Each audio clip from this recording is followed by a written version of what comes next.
할렐루야, 청약교신 용훈 목사입니다. 오늘 성경 말씀 창세기 16장 보겠습니다. 16장입니다.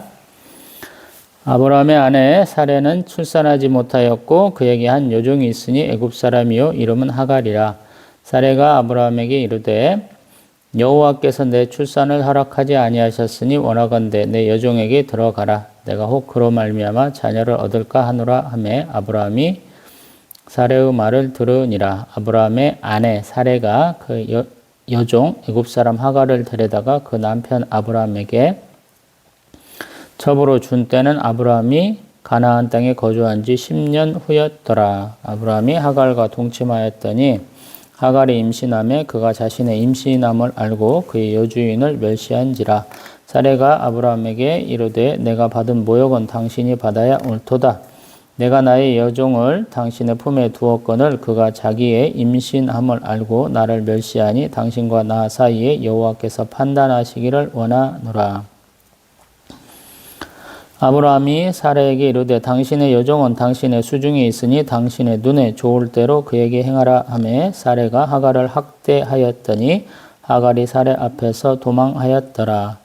여호와의 사자가 광야의 샘물 곁 곧 술길 샘 곁에서 그를 만나 이르되 사라의 여종 하갈아 내가 어디서 왔으며 어디로 가느냐. 그가 이르되 나는 내 여주인 사레를 피하여 도망하나이다. 여호와의 사자가 그에게 이르되 내 여주인에게로 돌아가서 그의 수하에 복종하라. 여호와의 사자가 또 그에게 이르되 내가 내 씨를 크게 번성하여 그 수가 많아 셀 수 없게 하리라. 여호와의 사자가 또 그에게 이르되 내가 임신하였은즉 아들을 낳으리니 그 이름을 이스마엘이라 하라. 이는 여호와께서 내 고통을 들으셨음이니라. 그가 사람 중에 들나귀같이 되리니 그의 손이 모든 사람을 치겠고 모든 사람의 손이 그를 칠지며 그가 모든 형제와 대항해서 살리라 하니라. 하갈이 자기에게 이르신 여호와의 이름을 나를 살피시는 하나님이라 하였으니 이는 내가 어떻게 여기서 나를 살피시는 하나님을 배웠는가 하니라. 이러므로 그 샘을 브엘라헤로이라 불렀으며 그곳은 가데스와 베레 사이에 있더라. 하갈이 아브라함의 아들을 낳음에 아브라함이 하갈이 낳은 그 아들을 이름하여 이스마엘이라 하였더라. 하갈이 아브라함에게 이스마엘을 낳았을 때에 아브라함이 86세였더라. 아멘. 할렐루야. 아멘. 오늘은 2024년 1월 7일 주일 아침 7시 10분입니다. 눈이 잠깐 내렸네요. 아산은 길바닥은 높고 차 위에는 쌓여있는 정도인 것 같아요. 창세기 16장은 15장과는 조금 이렇게 분위기가 좀 다르죠. 성경을 보다 보면 같은 어떤 느낌으로 쭉 가는 게 아니고 항상 높낮이가 있어요. 하나님을 만나고 자기의 어떤 그 영성이 팍 뛰어오르는 것 같은 성령 충만함을 보이다가 그 다음에는 또 갑자기 쭉 쳐져요. 왜 이렇게 들쑥날쑥한가는 모르겠어요. 근데 사실은 가장 일반적인 현상이 아닐까 싶어요. 우리가 언제나 상승할 수만은 없고 언제나 기쁠 수만은 없거든요. 어떤 이상치를 놓고 이게 굉장히 높은 거예요. 좋은 거예요. 그러면은 한 번에 이렇게 올라가서 쫙 올라가면 우리가 이렇게 쭉 비행기 타듯이 올라가면 좋을 텐데 그렇지 못하고 이렇게 떨어졌다 올라갔다 하면서 상승 곡선을 그래서 만나게 되고요. 또 한편으로 이 수준을 계속 유지하는 게 아니고 그 안에서도 계속 파동을 주고 어떤 때는 딱 떨어졌다가 다시 올라오고 이렇게 되죠. 왜냐하면 우리의 연약함이에요. 피조물의 어떤 한계성이 있는 것 같아요. 그래서 항상 제가 동영상 가운데 몇 번이나 말씀드려봤지만 하나님과 피조물의 비공유적 속성, 하나님만이 가지신 것이 자존, 유일, 불변, 무한하신 하나님이다. 제가 표현을 해봤잖아요. 그 불변하신 하나님 때문에 우리는 비공유적 속성 중에 하나가 우리 가진 것이 필변이에요. 반드시 바뀔 수밖에 없어요. 나이를 먹으면서 우리 어떤 육체가 늙어가는 것, 또 우리의 생각이 처음에는 뭐 순수해지려고 많이 노력해요. 깨끗해지려고. 근데 시간이 지나면 세상의 때가 많이 묻어요. 그래서 우리가 좀 점점 검어지는 게 아닌가 싶어요. 예수님도 유월절 만찬에서 예수님의 살과 피를 먹으라 하시면서도 세족식을 해주시잖아요. 매일매일 우리가 씻어야 깨끗해질 수 있다고. 당연한 거잖아요. 그 당시 뭐 아무리 돈이 많다고 해서 포장도로가 지금까지 많지는 않을 거 아니에요. 그러면 그 샌들 신고 다니면 비포장도로에서 먼지가 얼마나 많겠어요. 그래서 조금만 나갔다 하면 그 먼지가 있는 것이죠. 또 특별하게 예수님은 숨어 다니는 그런 존재였잖아요. 그래서 우리 흰놈의 아들 골짜기 이쪽으로 이렇게 숨어서 다니는 게 아닌가 이렇게 사람들이 추정을 하잖아요. 그 흰놈의 아들 골짜기는 항상 우상 숭배하고 더러운 재벌이고 뭔가 것들이 있었잖아요. 그래서 특별하게 아치를 만들어 가지고 위로 넘게도 하기도 하고 그랬는데 아마 예수님하고 제자들은 숨어 다니라고 그 길을 갔기 때문에 아마 더 신경을 쓰지 않았을까 싶어요. 우리도 마찬가지. 어떤 분이 내가 막 굉장히 거룩해. 할렐루야. 우리가 칭찬하고 박수 쳐줄 만한 상황이죠. 근데 그 매일매일의 그 쌓이는 것들은 또 이렇게 개인의 경건의 시간을 가진다든가 예배를 잘 드림으로써 자꾸자꾸 씻어내야 돼요. 유대인들도 정결 예식을 자주 행했고 또 1년에 한 번씩 대속죄일이라는 그 기간을 가지잖아요. 물론 우리는 이제 예수님이 십자가 보혈로 모든 죄가 다 씻겼습니다 한 말로 그냥 퉁 치려고 그러는데 사실은 예수님조차도 세족식을 해주셨잖아요. 그래서 우리가 매일매일 씻어야 되는 거예요. 제가 이렇게 찍고 있는 이 동영상이 그런 시간이 되기를 소망을 합니다. 어제 우리 저희 사모 어젠가 그젠가 사모하고 대화를 하다 보니까 제가 이 찍고 있는 동영상의 활용법을 잘 모르고 있는 것 같더라고요. 큐티하고 렉시오 디비나의 결정적 차이점을 잘 모르시는 분들이 많을 것 같아서 제가 조만간에 제가 썼던 졸업 논문을 바탕으로 동영상을 몇 차례 좀 찍어볼까 합니다. 묵상하라 그러니까 많은 분들이 한 자리에 앉아갖고 묵상하시더라고요. 기도하시면서. 그것을 제가 얘기하시는 줄 아는가 봐요. 그래서 제 동영상은 그렇게 인용하는 게 아니에요. 우리 이제 수도에서 수도사들이 하던 방식에서 나오는 영적 독서예요. 그분들은 굉장히 바쁜 분들이에요. 아침, 점심, 저녁 뭐 밥 먹고 뭐 기도하고 자기들이 맡겨진 일을 또 다 해야 돼요. 그런 바쁜 일상을 가지면서 그 안에 행하는 거기 때문에 기도 방법이 우리하고 조금 달라요. 그리고 처한 상황이 다르기 때문에 우리는 사실은 다른 종교를 믿는 분들하고 그 차이 없어요. 대부분의 분들은. 저는 그렇게까지 얘기해요. 어떤 분이 기도하는 방식이 꼭 예전에 선앙당에서 기도하는 방식이랑 똑같다고. 우리 계곡 가다 보면 어떤 분들은 그렇게 돌탑을 많이 쌓잖아요. 뭐로 그렇게 돌탑들 많이 쌓는가 모르겠어요. 뭐 공역들에서 쌓아요? 꼭 예전에 우리도 이제 많이 행했던 치성 드리는 것처럼 아침에 그냥 찬물로 한 엄동설에라도 찬물로 이렇게 씻고 하야 너도 있고 정한수 하나 떠놓고 기도하는 그런 방식. 꼭 그렇게 하시는 분들이 있는 것 같아요. 너무 심한 표현인가는 모르겠지만. 기도는 하나님과 대화다. 제가 항상 그 얘기를 많이 하거든요. 하나님과 대화하는 데 가장 좋은 게 뭐냐. 재료가. 하나님이 하신 일이다라는 게 성경이. 그래서 성경을 왜 읽습니까? 하나님과 기도하려고. 하나님과 대화하려고. 열심히 읽는 것이죠. 근데 하나님은 우리에게 어떤 때 나타나셔요? 그러면 하나님 앞에 깊이 우리가 집중을 해서 아주 경건한 시간, 아주 거룩한 시간을 가질 때 오십니다. 예, 할렐루야, 아멘. 정답이에요. 근데 그 한 가지 통로만 하나님은 쓰시질 않는다. 제 생각입니다. 하나님 앞에 제가 항상 말씀으로 기도하고 말씀으로 응답받기를 소망합니다. 이런 기도를 빼먹지 않고 정기적으로 합니다. 거의. 왜 그러냐면 기도하는 데 있어서 제가 잘 뭘 모르겠더라고요. 뭐 1시간씩, 2시간씩, 뭐 몇 시간씩 기도 장황하게 하실 수 있는 분들이 많더라고요. 근데 가만히 들어보면 그분들은 또 논리적이기까지 해요. 들으면서 이 양반은 참 영적이기까지 하구나 그래요. 근데 결정적인 문제가 있어요. 내 거를 강요하는 경우가 있더라고요. 다 좋아. 근데 내 입장이야, 내 입장. 내 사정과 내 형편을 하나님 앞에 아뢰는 것은 좋아요. 근데 내 걸 강요하더라라는 거예요. 곧 목사 안수 앞두신 분들, 뭐 선교사님들, 뭐 현역 전도사님들 이런 분들하고 제가 소개팅을 제법 많이 했잖아요.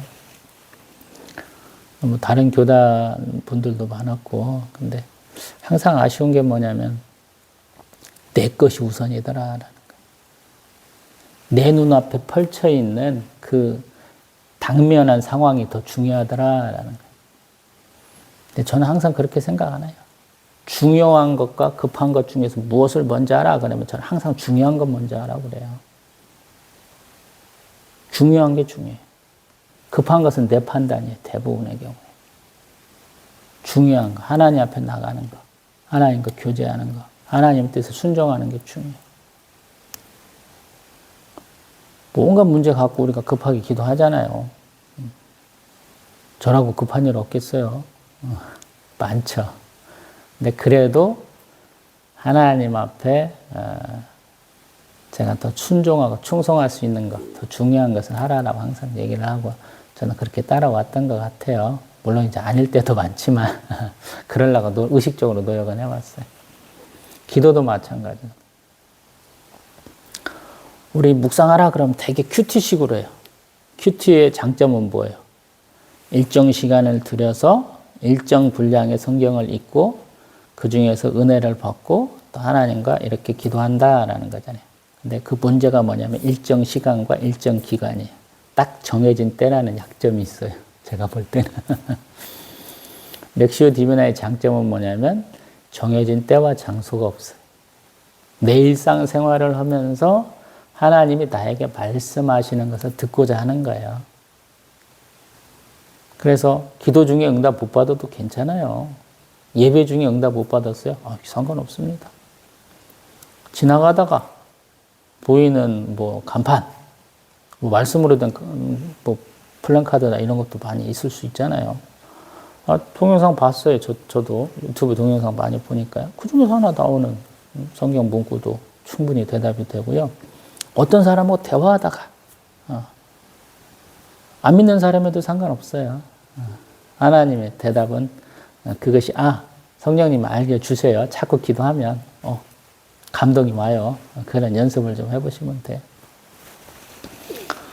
뭐 TV보다도 나오고 뭐 온갖 그 통로가 다양해져.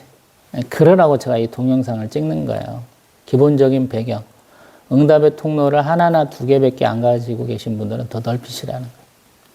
그래서 제가 찍는 이 동영상은 틀어놓고 내일 하는 거예요. 하나님이 나에게 말씀하실 때가 있다는 거예요. 그리고 내가 읽은 것이 어쩌다 생각날 때가 있다는 거예요. 그걸 묵상하라는 거예요. 막 없는 거 막 땅 파고 막 헤집어 갖고 막 이거야 뭐 바닷가에서 뭐 조개 잡고 뭐 이런 개 잡고 뭐 이런 게 아니에요. 그냥 자연스럽게 떠오르라고 하는 거예요. 그래서 침착하게 이 말씀 참 중요한 말씀이야 라고 앉아가지고 그것만 보고 계시지는 말라는 거예요. 일상생활을 하세요. 저도 유튜브 여러 채널들 보는데 어떤 채널은 보다 보면 잠자는 채널이에요. 졸려요. 그 사람의 말과 행동은 별로 의미가 없어요. 그냥 편안하게 보고 있는 거예요. 그러다가 이제 자기도 해요. 제가 그러다 보니까 습관이 몇 년째 보고 있으니까 수면 방송이에요. 수면 방송. 저는 그렇게 쓰셔도 무방하다 그래요. 제가 평상시 말하는 것보다 훨씬 느려요. 이 방송이, 이 동영상 찍는 것이, 성경 읽고 묵상하자 하는 것이. 왜 그러냐면 느리면 본인이 조절할 수 있잖아요. 그러면 속도를 내가 1.5배 해도 아마 충분히 들리실 거예요. 제가 조금 평상시보다 느리기 때문에. 제가 평상시에 말을 좀 빨리 하면 왜 빨리 하냐면 전해야 될 양이 많다라고 느꼈을 때 말을 굉장히 빨리 합니다. 그러면서 음의 음역대가 이렇게 높아지도 않고 낮아지도 않고 졸릴 때가 많이 있어요. 그래서 제가 설교할 때 별로 은혜를 많이 못 줘요. 많은 분들한테. 졸립다고 많은 분들이 주무시거든요. 그러면 그냥 가신 분들한테 꼭 실컷 주무신 분들이 대놓고 조시던 분들이 은혜 받았습니다 하고 나가면 저도 황당하거든요. 하나님이 우리에게 이렇게 저도 창세기 오면서 말씀드렸지만 우리의 삶 가운데 개입해 주실 때가 있어요. 내가 내려가서 보겠다. 우리 바벨탑 사건도 얘기했고 에덴 동산에서 선악과 따먹은 다음에도 내려가셨다. 우리 이제 출애굽기 다르면 시내산에 강림하시는 장면도 있고 신약에 그런 장면들이 있어요. 그걸 우리가 기대를 하는 거야, 사실은. 내 뜻이 아니고 하나님이 응답하시길 원하는 것은 내가 잘못 가면 하나님이 제 일에 말씀해 주세요. 이사야서도 얘기도 하고 그랬잖아요. 30장 말씀도. 하나님 그렇게 다 지켜보시고 다 말씀하시거든요. 그래서 놔두는 거예요, 그냥. 수도사들도 얼마나 바쁜지 몰라요. 새벽에 일어나가지고 기도도 하고 찬송도 하고 자기 맡겨진 일도 해야 되고 막 그래요. 근데 언제 그거 다 집중하고 있어요. 우리가 경건생활 하라 그러면 기도도 몇 시간씩 해야 되고 성경도 쭉쭉쭉 읽어야 되고 그러는데 아니라는 거예요. 제 생각에는 내일 하면서 그 짜투리 시간들을 잘 이용하는 거예요. 저는 그런 개념으로 이 동영상을 찍어요.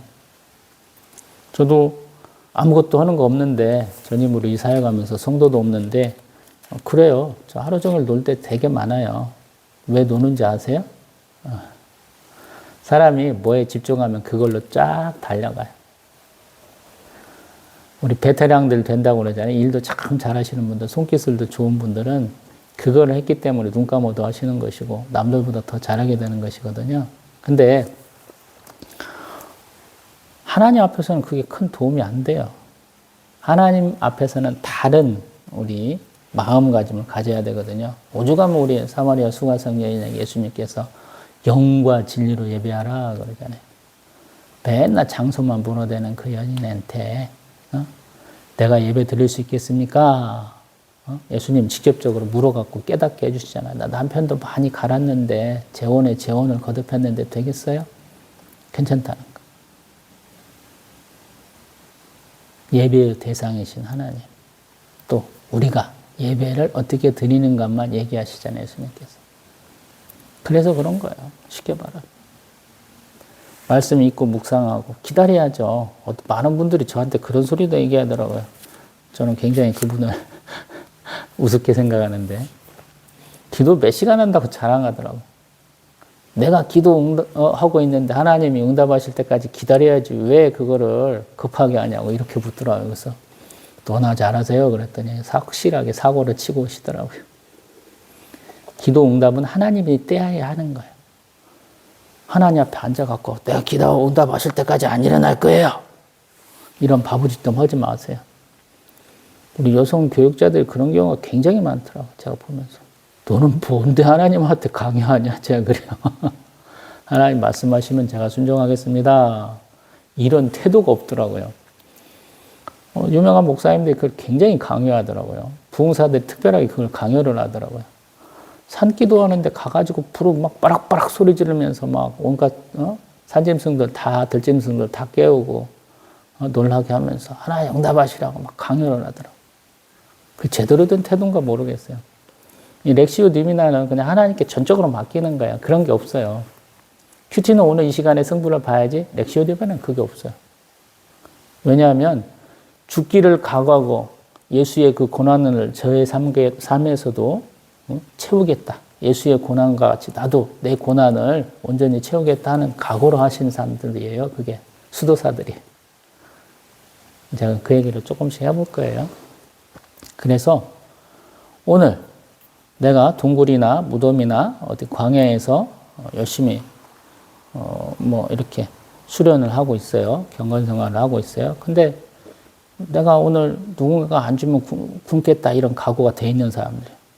우리 뭐 저기 뭐 터키에 뭐 카파도키아 지금은 말하면 그런데 동굴 같은데 뭐 광야 같은 데서 사시는 분들이 그분들 삶은 아주 단순해요. 주면 먹고 안 주면 굶어요. 하나님 응답하시면 할렐루야 아멘 하고 응답하시지 않으면 그때까지 기다려요. 그래서 이 렉시오 디비나가 어떤 면에서는 굉장히 인기가 없겠다라는 생각이 들었어요. 제 생각에는. 우리는 하나님 앞에 강요하는 경우가 굉장히 많거든. 근데 하나님은 자존하신 하나님, 자존. 다른 종교에서는 하나님 그 신이라는 분들이 너희들이 와갖고 나한테 제물도 좀 바쳐주고 신앙심을 가져가지고 성도들을 좀 늘려야 내 능력이 커진다. 소위 이런 스타일들을 얘기를 하잖아요. 자기가 만든 세계 안에 피조물인 사람의 역할, 자기의 성도의 역할이 굉장히 중요한 거예요. 근데 참 우리가 믿는 여호와 하나님은 그런 게 없어요. 창조주신데 우리에게 자율권을 좀 허락하시는 것 같아요. 자유의지를 허락하죠. 그래서 스스로의 어떤 그 의지를, 조그마한 의지를 가지고 하나님 앞에 나오기를 소망하시는 거예요. 그래서 좀 독특하신 것 같아요. 그 사람이 없다고 해서 하나님 사람의 그 의지하지 않는 하나님이에요. 우리가 성경에 있는 수많은 사람들 다 나오는데 그 사람이 있었든 없었든 하나님의 뜻은 어떠든지 이루어지는 거예요. 출애굽기 하면 그 얘기 제가 더 많이 하게 됐죠.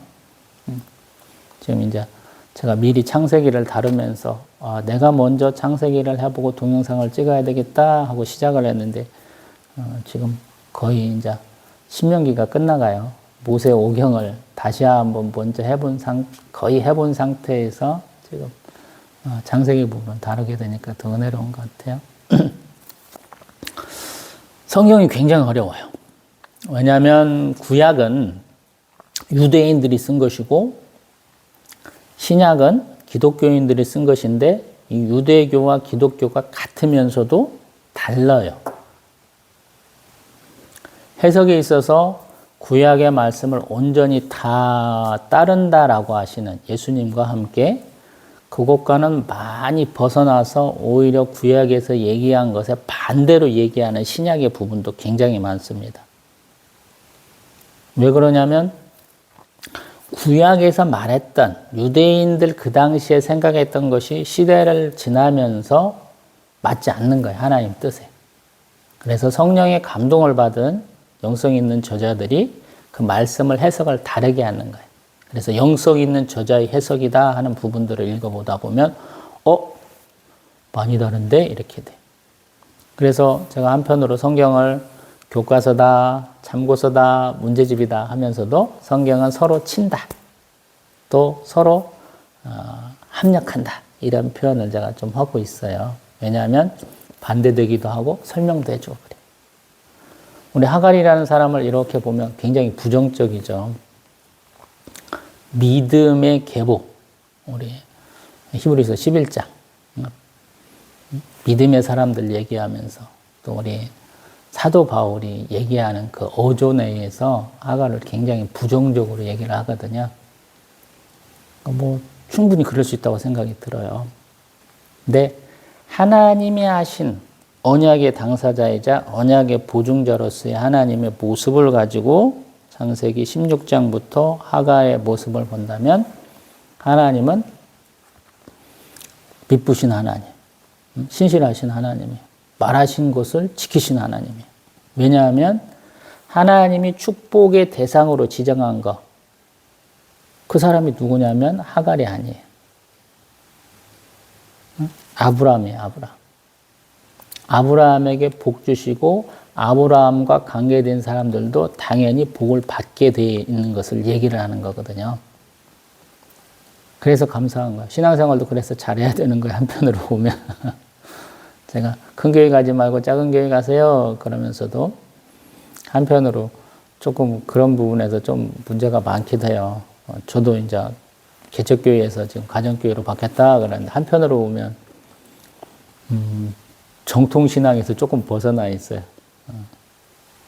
어떤 조화로운 신앙이라면 그런 신앙은 아닌 것 같아요. 제가 볼 때는. 왜 그러냐면 어떤 무리하게 밸런스를 맞춘 신앙인 것 같아요.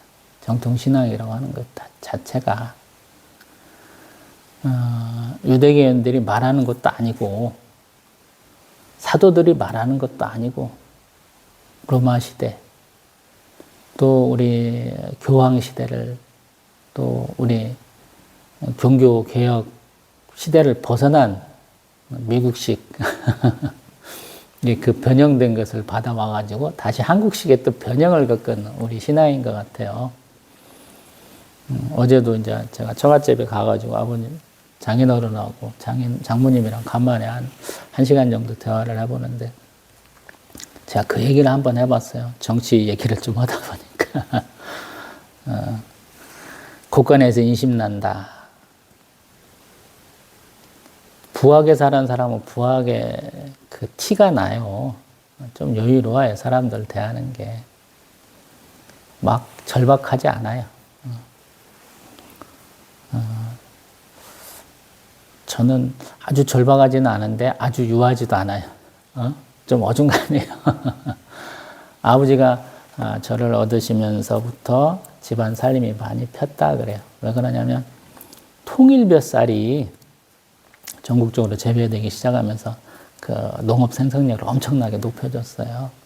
71년생이니까 아마 저 또래들은 이해를 할 거예요. 서울 잘 사는 사람들은 얼마나 잘 살게 되고 지방도 조금 풀렸다는 것을 좀 생각하게 될 거예요. 그러다 보니까 우리 초창기에 기독교를 받아들이신 분들의 어떤 성향이 아직도 남아있어요. 우리에게 이렇게 기독교를 전해준, 개신교를 전해준 선교사님들의 성향도 좀 나타나 있어요. 그리고 그 부분 때문에 사실은 본류하고는 좀 멀다라는 생각을 좀 해봐요. 미국 교회들 얘기들 되게 많이 하시는데 우리 이제 서유럽에 남아있는 개신교의 어떤 잔재와도 같은 분들이 있잖아요. 우리 칼빈 파는 뭐 그렇게 많지 않은 것 같지만 루터파는 국교로서 지정돼 있어요. 그래서 국가에서 돈 주는 공무원들이거든요. 그래서 조금 이런 것들이 좀 다른 것 같아요. 뭐 영국 같은 경우야 뭐 벌써 교황하고 우리 영국 국왕하고 다투면서 그 부분에서부터 뭔가 잘못된 것이 있어가지고 저는 뭐 그쪽으로 이렇게 얘기하면은 뭐 저 아예 그냥 고개를 흔들어 버리는데 영문학이나 아니면 뭐 역사 쪽에 관계 계신 분은 천일의 N 이런 것 좀 보시면 돼요. 또 이제 딴 얘기하다가 지금 20몇 분을 가고 있는데 사례 때문에 그래, 사례. 분명히 하나님이 축복하신 것은 누구한테 하셨냐면 아브라함에게 하셨고 그 축복이 아브라함의 주변한테 가는 것이죠. 그래서 조카 롯에게도 가고 아내 사라에게도 가고 직접적인 아들이라고 하는 이삭을 통해서 가는 것인데 그 곁다리에 대해서는 하나님이 복을 안 주셨겠느냐? 그러면 복을 주셨다라고 표현하는 게 이 구약이에요. 하나님은 복받을 자 옆에 있는 주변인들에게도 복을 주셔요. 반대로 심판받을 자 옆에 있는 애들에게도 벌을 주셔요. 그 기준은 어떤 때 보면 굉장히 불합리해요. 모세오경 보면서 그 얘기를 자주 해야 돼요. 근데 그것은 하나님의 뜻이에요. 우리가 창조주의 뜻을 알 수가 없잖아요.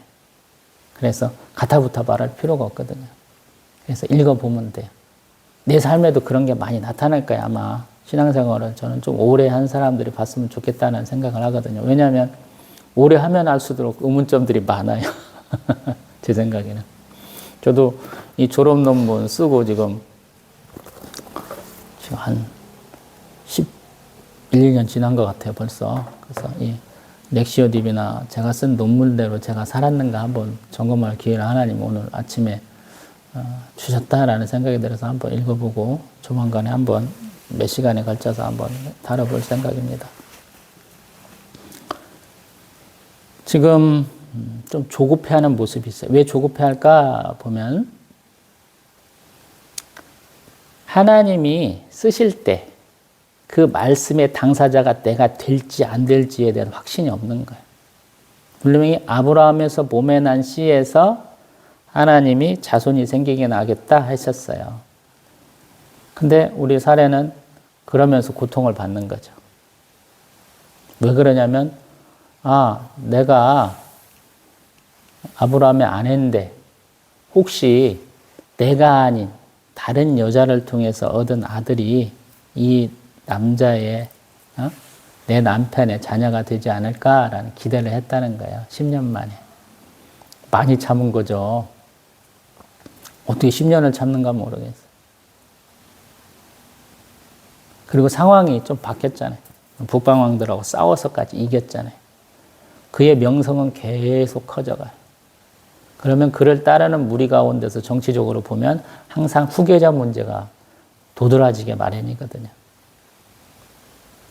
그래서 사례가 온갖 것들을 다 고려해서 주변에서 가장 이쁘고 건강한 처녀를 골랐겠죠. 그리고 자기가 잘 이렇게 뭔가 주물를 수 있는 여자를 골랐겠죠. 그게 아마 하갈이었다라는 생각이 들어요. 그 남편한테 얘기하는 거죠. 이 자기 종을 통해서 당신이 아들을 얻으면 내가 잘 양육해 볼게요. 이렇게 얘기하는 거예요. 아브라함도 이 말씀의 진리를 잘 모르는 거죠. 하나님 말씀하실 때, 너하고 사례 사이에 난 자녀가 있을 거야 라고 말씀을 안 하셨거든. 그래서 고민을 하게 되고, 그래서 하갈을 취하게 되고, 그리고 자녀를 얻게 되는 것이죠. 이래서 신앙생활이 어려워요. 왜 어렵냐면 하나님 말씀하셨어요. 근데 갈림길이 너무 많아요. 그래서 그 갈림길 가운데 내가 무엇을 택할 수 있을까라는 고민을 하면서 온갖 실수들과 온갖 잘못들을 많이 하게 돼요. 우리 신앙생활 하면서. 너무 당연한 거예요. 그래서 한국 사람들이 좀 불리해요. 신앙생활에 데 있어서. 우리는 굉장히 빠른 사람들이에요. 빨라. 뭘 하면서 막 해야 돼. 빨리빨리의 민족이다 그러잖아요. 국제번호도 8이다고. 내가 그 갈림길에서 무엇을 할 수 있겠느냐라는 거예요. 제가 그래서 항상 기다리라 그래요. 내 때를 정하지 말라고 그래요. 내 기도의 응답의 방식을 정하지 말라고 그래요. 한국 사람들 참 독해요. 언제까지 어떤 일이 어떻게 이루어지게 하옵소서 이 기도를 되게 많이 해요. 그게 기도예요, 강요지. 하나님 앞에 도전하는 거예요. 간단하고 쉬운 거, 내가 네 말을 듣고 있어 라는 것에서 하나님 응답하실 수 있어요. 근데 그것이 점점 도를 더해가면 하나님이 응답할 필요를 안 느끼시는 거예요. 주제 넘은 짓이니까. 그래서 그런 기도하지 말라는 거예요, 제가 평소에. 예수님도 말씀하시잖아요. 그의 나라와 그의 의를 구하라. 그러면 너희들 필요한 거 다 하나님 주신다라고 말씀하시잖아요. 하나님 다 하셔요. 제가 에스겔에서 얘기하면서 하나님이 약속했지만 내가 그것을 하나님 앞에 기도해야 됩니다. 이 말을 해서 또 헷갈리실지 모르겠지만 해야 되는 것과 하지 말아야 되는 기준은 각자 달라요. 근데 하나님이 기뻐하실 만한 것을 하세요. 약속을 하셨어요. 그럼 내가 또 한 번 강구한다고 해서 하나님 웃으면서 하실 수 있는 걸 해야 된다라는 거예요.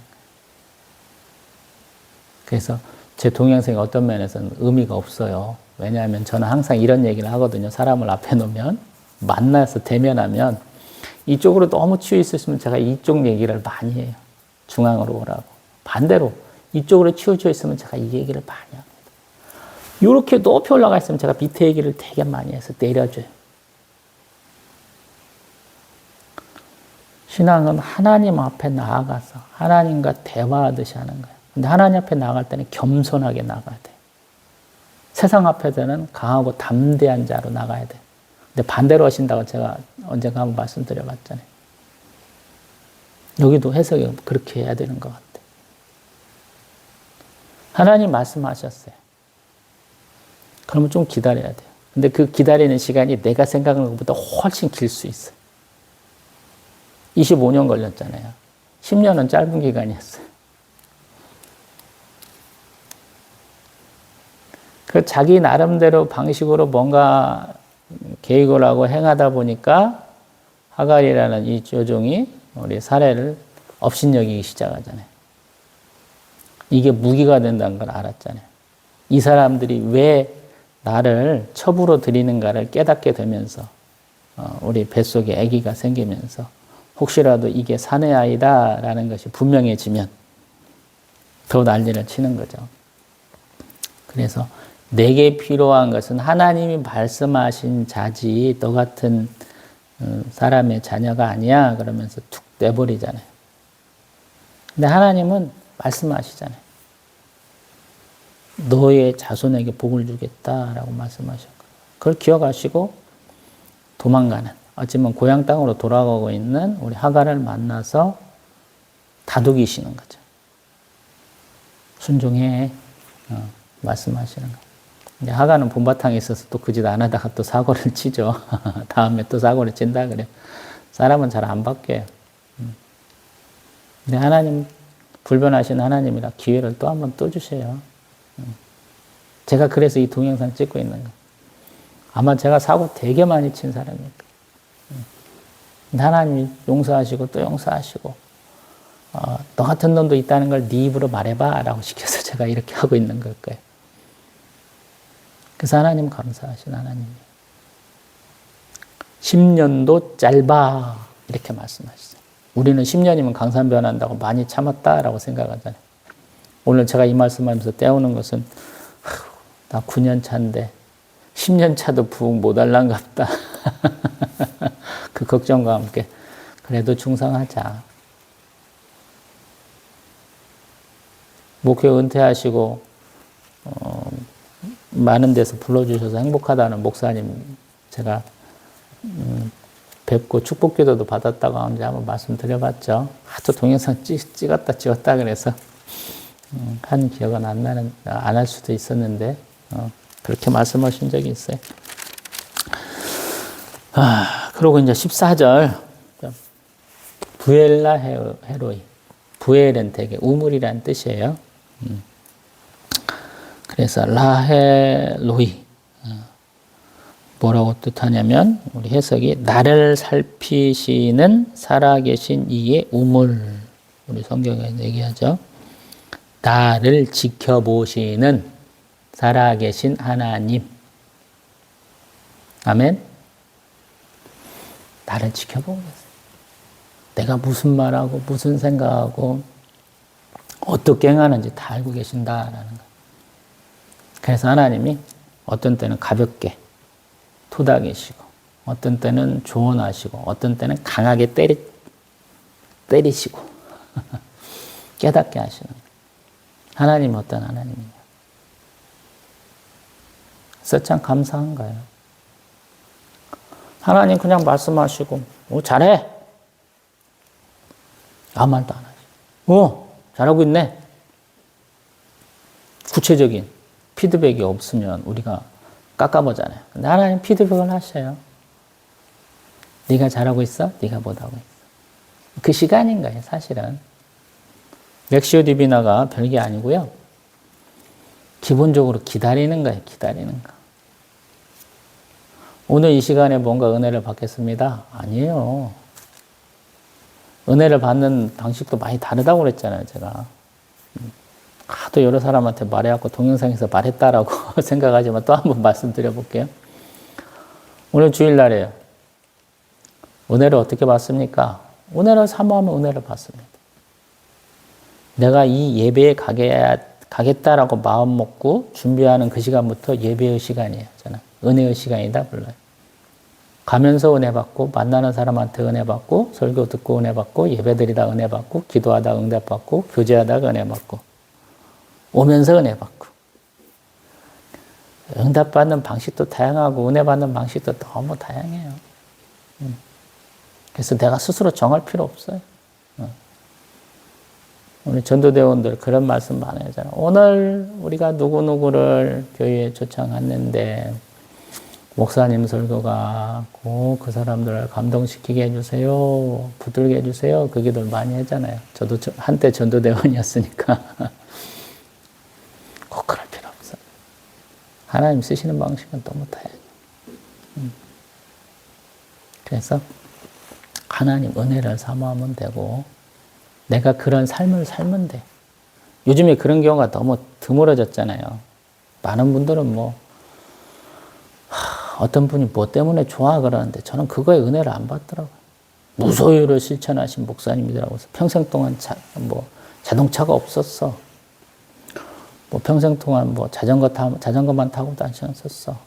어떤 분은 40일 금식을 몇 번이나 하셨어. 다양한 것으로 은혜를 받고 좋아하시더라고요. 저는 그런 거에 감동이 별로 없어요. 어떤 분 돌아가셨는데 그 목사님 이렇게 큰 교회 목사님이셨기 때문에 비서들이 있었나 봐요. 비서들이 추목을 올리면서 목사님 너무 소탈하셔서 좋았어요 그러는데 밥 안 드시고 빵 드셔서 너무 좋았어요 이런 얘기 하더라고요. 저는 싫어해요. 밥 먹어야지. 아버지 농사 지으셨고 맨날 쌀값 때문에 고통받으셨는데 제가 밥 안 먹는 사람 좋아하겠어요? 그리고 제가 빵을 먹으면 소화가 안 돼요. 소탈하려면 집에 가서 먹고 나오지 뭐더러 거기 교회에서 그러고 계세요. 하나님은 우리에게 명하신 것 중에는 사역도 있지만 가정생활도 있잖아요. 목사님들 뭐 그렇게 핑계 대시는지 몰라요. 저도 반성하잖아요. 아버님 어머니 못 모신 거. 우리 필리핀에서 나 혼자 이렇게 선교하시는 선교사님은 부모님을 모셔가지고도 이렇게 했다고 그러니까 그분 이렇게 말씀은 별로 은혜가 안 되는데 좀 과격하시고 좀 무식하시고 그런데 그 모습은 너무 은혜가 되더라고요. 직접 설교하시는 거 2번인가 제가 신대원에서 1번 제가 사역하는 교회에 1번 오셔서 2번 봤는데 말씀은 별론데 삶이 너무 은혜롭더라고요. 성경에도 부모님 내 부모 공경하라 그러는데 목회자들은 다 그거 못 하거든요. 저도 항상 그것 때문에 너무 죄송하고 성도들한테도 너무 부끄럽고 근데 그 목사님은 그걸 하셨더라고. 내가 하나님 섬기니까 사람 못 섬겨? 예수님 다 섬기시려고 그랬잖아요. 요한복음에 보면 조금 서운한 부분도 있는데 어머니 노후를 챙겨주시는 모습까지 있어서 앞에 서운한 모습이 싹 사라지잖아요. 그래서 좀 어려운 것이고요. 렉시오 디비나로 설교한다라는 것은 항상 제가 느긋하게 믿음을 가지고 기다리라라는 뜻이에요. 오늘 못 받으면 내일 받습니다. 내일 못 받으면 내일 모레 받아요. 늦게 받으면 받을수록 커져요. 내 상황에 가장 적합해집니다. 하나님은 굉장히 섬세하신 하나님이라 잊지 않고 계세요. 내 차례가 있어요. 걱정하지 마시고 좀 천천히 하시기를 원합니다. 또 오늘 저희 구독자 무려 12분이나 계시더라고요. 복된 주일 되시기를 소망을 합니다. 아멘.